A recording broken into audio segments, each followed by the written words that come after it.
नमस्कार। आज हम एक बहुत ही दिलचस्प गाड़ी पर बात करने वाले हैं। भारत में लॉन्च हुई है MG साइबरस्टार। हाँ, बिल्कुल। ये सिर्फ एक और इलेक्ट्रिक कार नहीं है, ये एक इलेक्ट्रिक कन्वर्टेबल रोडस्टर है। सही कहा। और आज की हमारी चर्चा इसी पर है।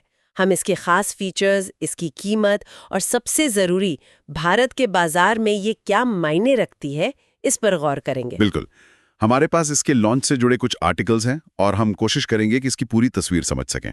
और हुक तो जबरदस्त है। सोचिए, कैंची जैसे दरवाजे, सिजर डोर्स जिन्हें कहते हैं। हाँ, वो इलेक्ट्रिक हैं और ऊपर की तरफ खुलते हैं और रफ्तार 0 से 100 किलोमीटर प्रति घंटा सिर्फ 3.2 सेकंड में। बाप रे, 3.2 सेकंड, ये तो मतलब सुपर कार वाला फील है। बिल्कुल। ये आंकड़ा ही इसे बहुत खास बना देता है और शायद यही भारत में इलेक्ट्रिक स्पोर्ट्स कारों के लिए एक नया चैप्टर शुरू कर सकता है। तो चलिए शुरुआत करते हैं इसकी कीमत और उपलब्धता से। ये तो CBO यूनिट है ना? मतलब पूरी बनी हुई बाहर से आई है। जी हाँ, कंप्लीटली बिल्ट अप यूनिट और इसी वजह से इसकी कीमत थोड़ी प्रीमियम साइड पर है। कितनी? मैंने पढ़ा कि शुरुआती ग्राहकों के लिए कुछ अलग है। हाँ, जिन्होंने पहले बुक किया उनके लिए 72.49 लाख रुपीस एक्स शोरूम और बाकी सब के लिए 74.99 लाख रुपीस। ओके, और ये हर MG शोरूम पर मिलेगी नहीं, ये MG के जो प्रीमियम MG सेलेक्ट डीलरशिप हैं, सिर्फ वही मिलेगी। ये उनकी दूसरी गाड़ी है जो इस नेटवर्क से बिक रही है। अच्छा, तो इस कीमत पर इसका सीधा मुकाबला किससे है भारत में?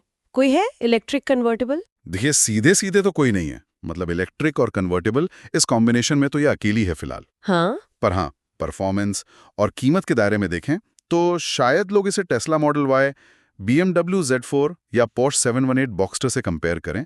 हालांकि वो सब अलग गाड़ियां हैं, कोई कन्वर्टेबल है, कोई SUV है। समझ गए। अब आते हैं इसके डिजाइन पर। 2 दरवाजे, सॉफ्ट टॉप रूफ और वो सिजर डोर्स, ये तो सड़क पर सबका ध्यान खींचेगी। बिल्कुल।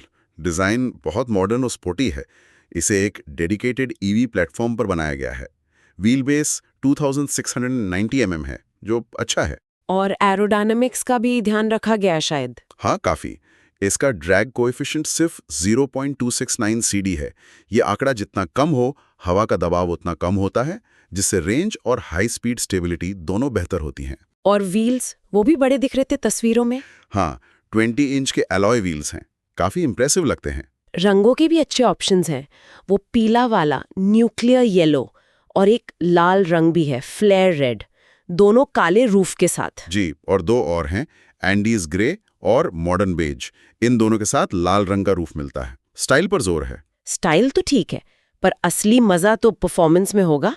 ड्यूअल मोटर सेटअप है ना? हाँ, 2 मोटर हैं, मतलब ऑल व्हील ड्राइव, और बैटरी पैक 77 किलोवाट आवर का है।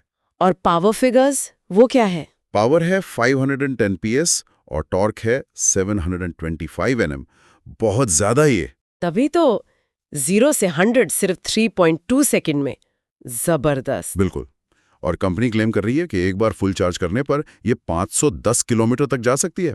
510 किलोमीटर रेंज, ये तो काफी अच्छी है एक स्पोर्ट्स कार के हिसाब से। हाँ, ये दावा किया गया आंकड़ा है।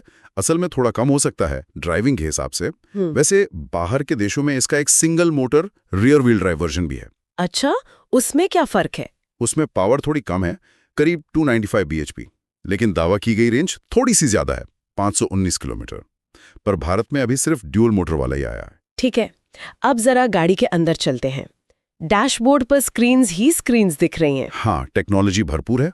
सामने 2 7 इंच के डिस्प्ले हैं ड्राइवर के लिए और बीच में एक 10.25 इंच की सेंट्रल इंफोटेनमेंट स्क्रीन है। और मटेरियल कैसा इस्तेमाल हुआ है?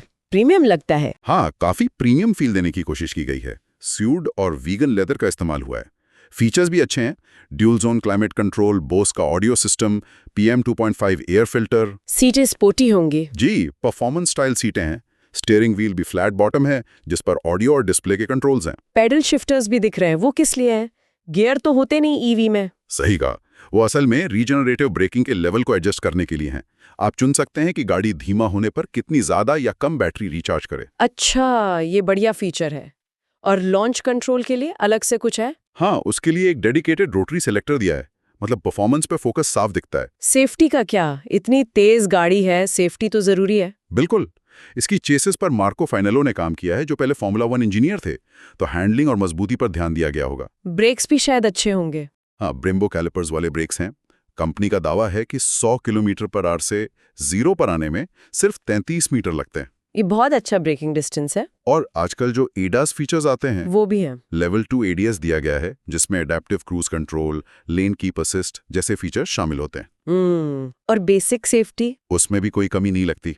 ड्राइवर मॉनिटरिंग सिस्टम है, इलेक्ट्रॉनिक स्टेबिलिटी कंट्रोल, कई सारे एयरबैग्स और एक मजबूत ढांचा जो रोल ओवर यानी पलटने की स्थिति में भी प्रोटेक्शन दे।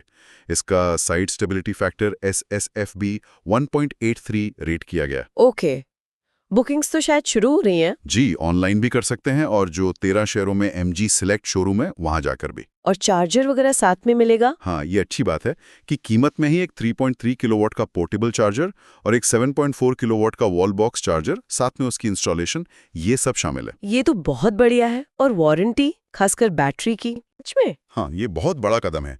ईवी लेने वालों के लिए बैटरी की लाइफ और रिप्लेसमेंट कॉस्ट एक बड़ी चिंता होती है। ये वारंटी काफी भरोसा देगी। बिल्कुल। और गाड़ी पर? गाड़ी पर 3 साल की अनलिमिटेड किलोमीटर वाली स्टैंडर्ड वारंटी है। तो कुल मिलाकर अगर देखें, MG साइबरस्टैम भारत में एक बहुत ही यूनिक, एक खास तरह की पेशकश है। महंगी जरूर है, पर स्टाइल, स्पीड, टेक्नोलॉजी सब कुछ है। हाँ, और वो लाइफ टाइम बैटरी वारंटीज और भी खास बना देती है। ये सिर्फ एक कार लॉन्च नहीं है, ये शायद दिखाता है कि भारतीय ईवी बाजार अब धीरे धीरे मैच्योर हो रहा है। सही कहा।